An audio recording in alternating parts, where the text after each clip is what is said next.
प्रश्न है, बुद्ध जनों ने कहा है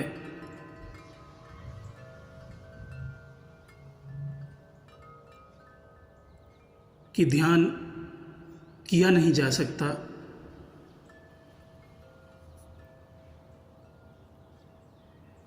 फिर भी निरंतर ध्यान करने पर जोर देते हैं। मेरी कुछ समझ नहीं आता, इस विरोधाभास को कैसे दूर करें।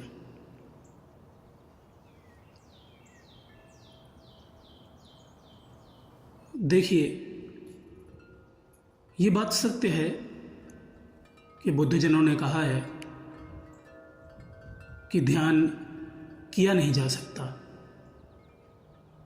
मगर साथ साथ ये भी कहा है कि ध्यान घटित होता है। अगर हम थोड़ा सा दृष्टि दौड़ाएं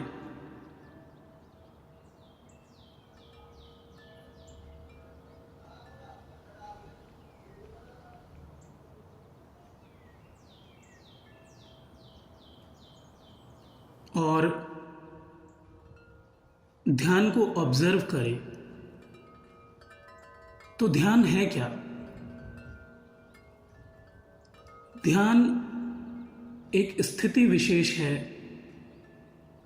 जिसमें हम समयातीत हो जाते हैं। यानी कि ध्यान एक ऐसी स्थिति है जो हमें समय के अनुभव के परे ले जाता है और उसमें हमें बहुत ही शांति की अनुभूति होती है। प्रारंभिक अवस्था में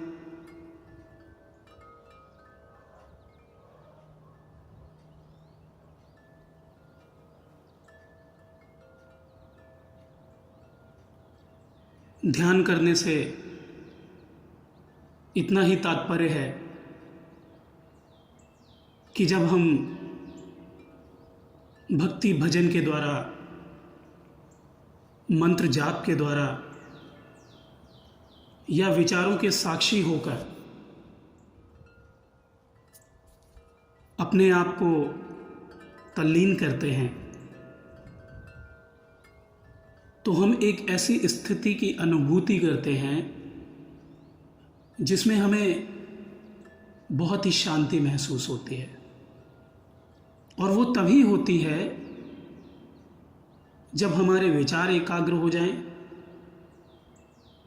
या हम मंत्र पर एकाग्र हो जाएं या साक्षी में विचारों का ठहराव महसूस करें। यानी कि टाइम और स्पेस के परे जाने की अनुभूति ही ध्यान है। तो हमने ध्यान जैसी कोई चीज़ की नहीं, हमने दरअसल उसके लिए सिर्फ माहौल बनाया। अलग अलग विधि और क्रियाओं के माध्यम से, जिसमें साक्षी भी एक विधि या क्रिया ही कहलाएगी, इसके माध्यम से हम उस स्थिति को प्राप्त करते हैं। यही ध्यान या यही स्थिति जो हमें प्राप्त होती है स्वतः,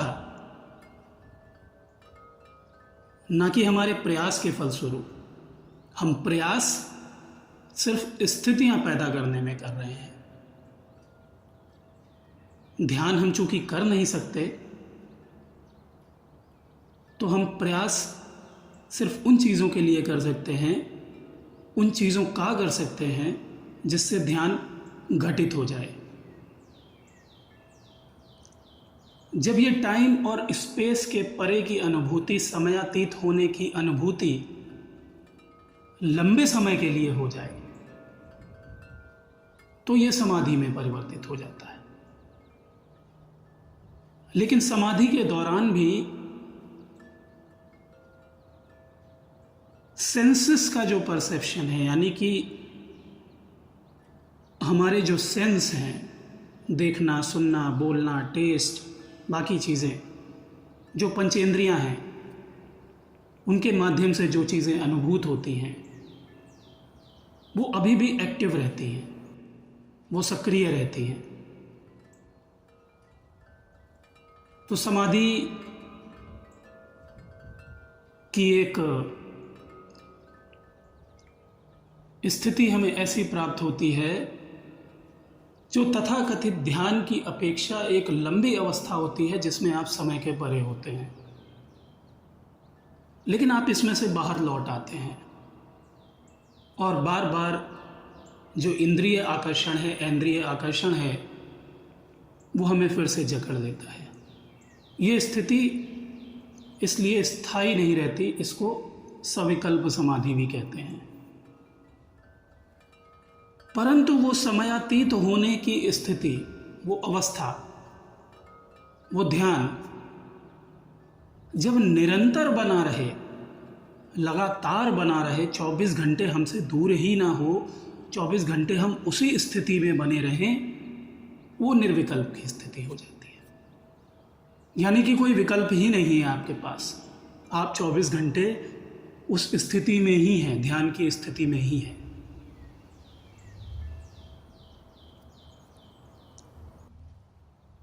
सविकल्प की स्थिति में आप जितनी देर के लिए भी उस स्थिति में रहते हैं वो आनंददायी होती है, उसी को हम ब्लिस कहते हैं, एक्सटेसी कहते हैं।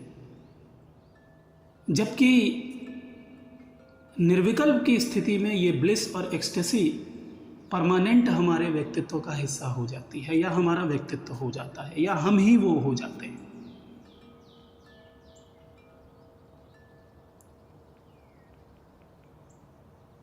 इन सभी स्थितियों पर अगर गौर करें, जो कि प्रारंभिक ध्यान की स्थिति से या अवस्था से शुरुआत होती है, हमने सिर्फ प्रयास किया, मंत्र करने का, जप करने का, साक्षी होने का, परंतु उसका बाई प्रोडक्ट क्या था, उसका आउटपुट क्या था? उसका आउटपुट था शांति और एक्सटेसी, आनंद, परमानंद। लेकिन इस शांति का आना, इस एक्सटेसी का आना, वो हमारे वश में नहीं था।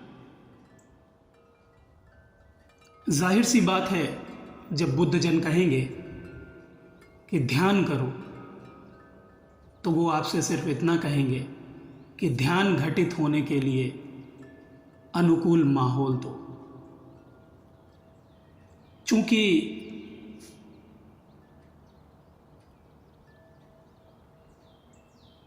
समझाने के लिए इससे बेहतर और उपयुक्त तरीका नहीं है कि आप ध्यान करें,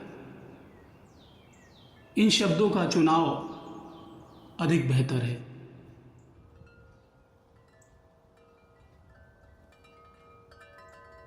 जब आप एक नया जीवन धरती पर लाने के लिए संबंध बनाते हैं,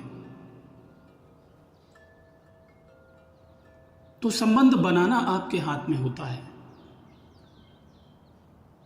परंतु वो जो नया जीवन गर्भ में प्रवेश करता है, उसको लाना आपके हाथ में नहीं होता है। ध्यान का घटित होना भी कुछ वैसा ही है। आपने क्रिया की, आप संलग्न हुए, परंतु उस स्थिति के बाद भी, उन स्थितियों का माकूल निर्माण होने के बाद भी कि आपने प्रयास किया, उसका फ्रूट, उसका फल, वो कुदरत के हाथ में है। तो आपने नए जीवन के लिए प्रयास किया, परंतु नया जीवन वहाँ पर रच जाए, क्रिएट हो जाए, ये कुदरत के हाथ में है। परंतु आपसे कहा क्या जाएगा? संतान उत्पत्ति करो, यानी कि ध्यान करो। आपसे ये नहीं कहा जाएगा कि माकूल परिस्थितियां पैदा करो नए जीवन के आगमन के लिए। आपसे कोई ये नहीं कहेगा कि संबंध बनाओ। आपसे ये कहा जाएगा संतान पैदा करो। विरोधाभास नहीं है। विरोधाभास हमारे मन के तल पर है, क्योंकि ये नए नए खेल हमको देते रहना चाहता है। ये हमारे पास माकूल तर्क रखता है। शांत बैठना ज़्यादा बेहतर है। रमण बैठते थे, मन की हलचल समाप्त करनी है। बुद्ध ने भी वही कहा है। दूसरी तरफ ये समाधि के लिए प्रेरित करेगा। ये कहेगा मंत्र करो, करने में ज़्यादा आनंद है। एक तरफ ये करने की तरफ आकर्षित करेगा, दूसरी तरफ ये ना करने के लिए आकर्षित करेगा। और दोनों ही स्थितियों में ये कुछ करने के लिए आकर्षित करेगा। हमें सिर्फ इतना समझना है कि उस स्थिति में प्रवेश करने के लिए हमें एक धारा पकड़नी ही होगी। उस धारा पे कर्म करना ही होगा, क्योंकि जिसे हम अकर्ता होना परिभाषित कर रहे हैं, वो अकर्ता होना भी कुछ होना है, तो कुछ होना तो पड़ेगा आपको। ये सच है कि आप मिट जाएंगे, लेकिन आपके मिटने का तात्पर्य क्या होगा?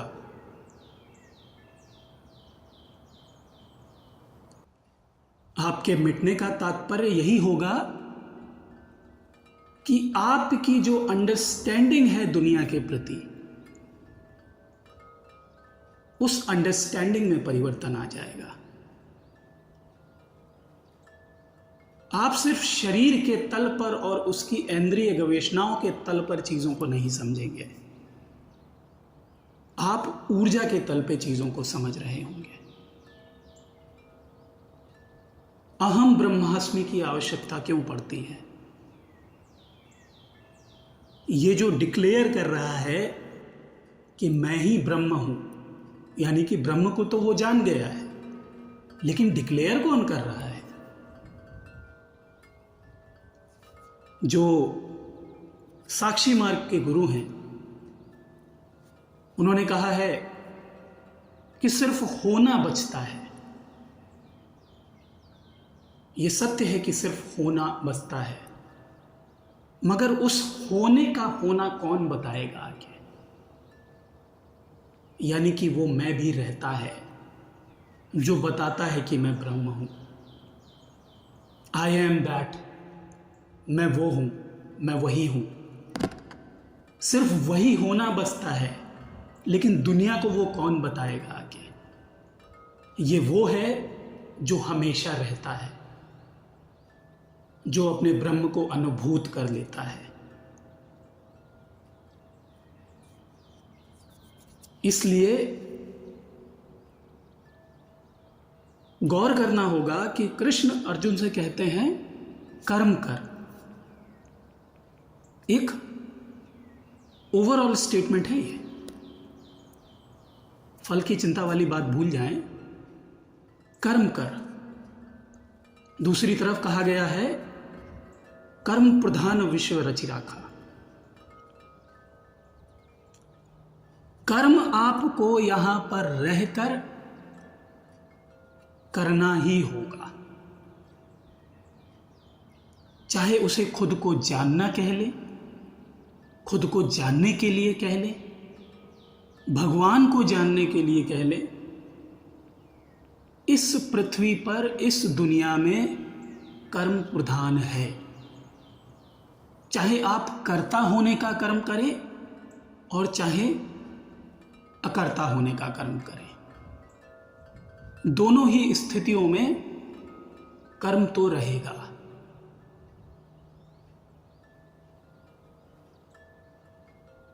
मेरी राय ये होगी कि किसी न किसी धारा को पकड़ लेने में समझदारी है और उसी पर टिके रहने में समझदारी है। एक साधे सब सधे, सब साधे सब जाए। साक्षी भी पकड़ लिया, मंत्र जप भी कर लिया, श्वास पे ध्यान भी कर लिया,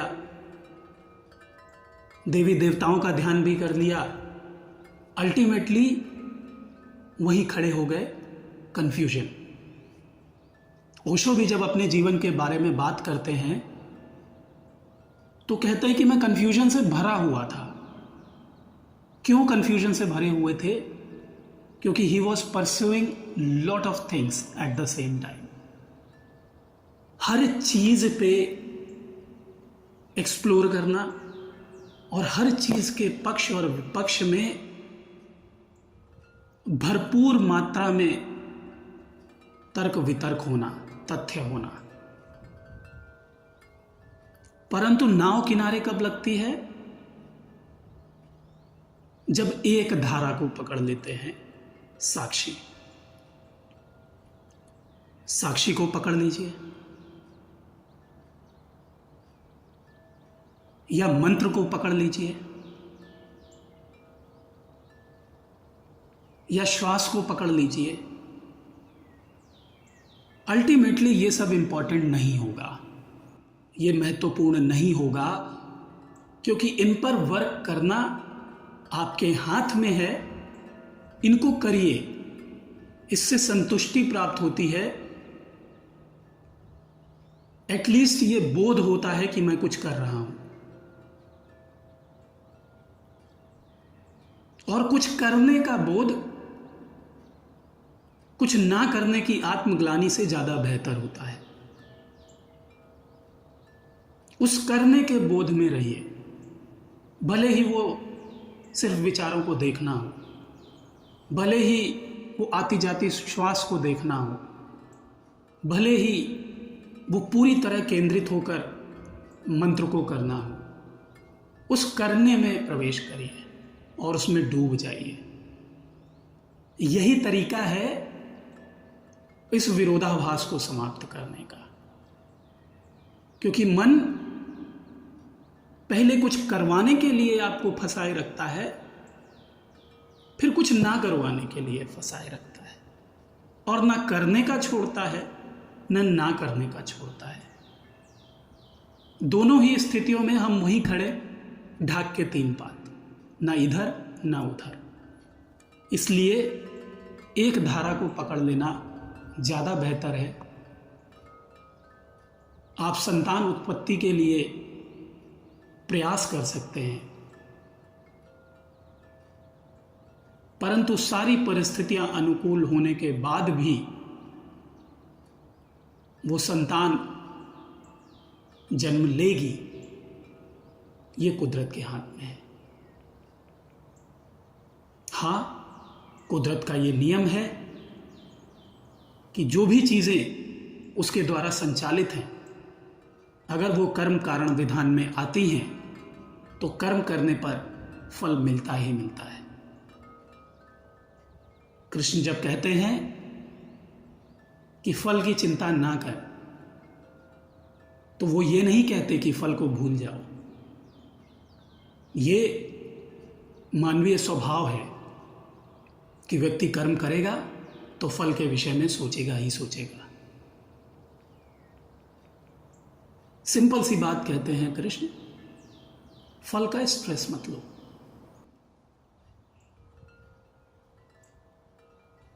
अगर तुमने काम किया है, कुछ विषम स्थितियों को छोड़कर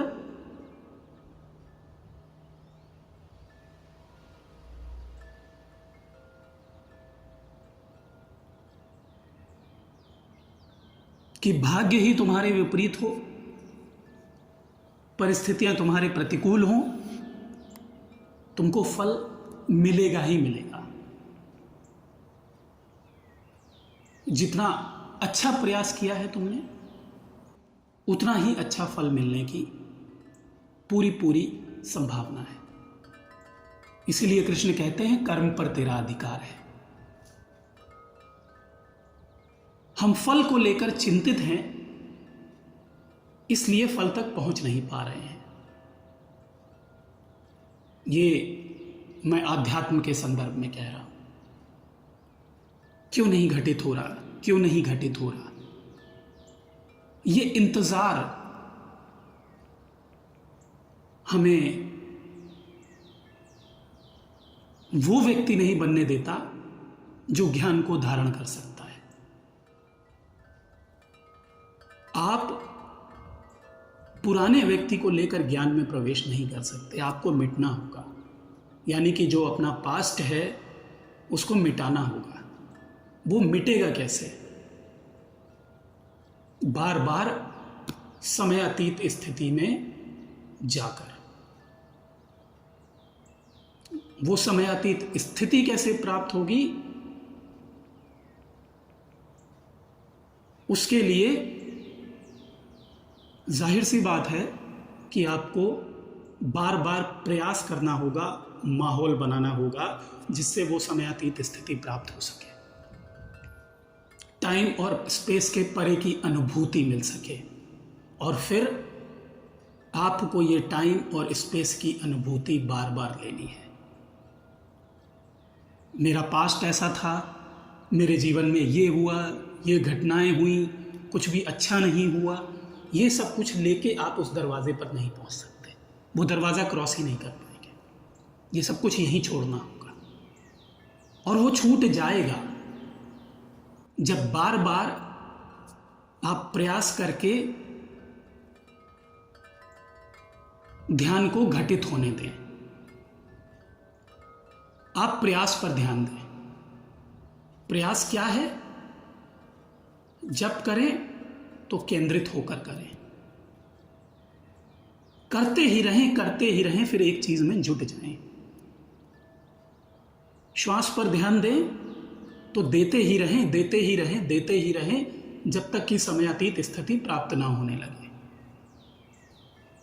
साक्षी पर केंद्रित हो तो निरंतर साक्षी बने रहें जब तक कि समयातीत स्थिति निरंतर प्राप्त ना होने लगे। और आप पाएंगे कि वो समयातीत स्थिति प्राप्त ही तभी होती है जब यहां का कचरा यहीं छूट जाता है,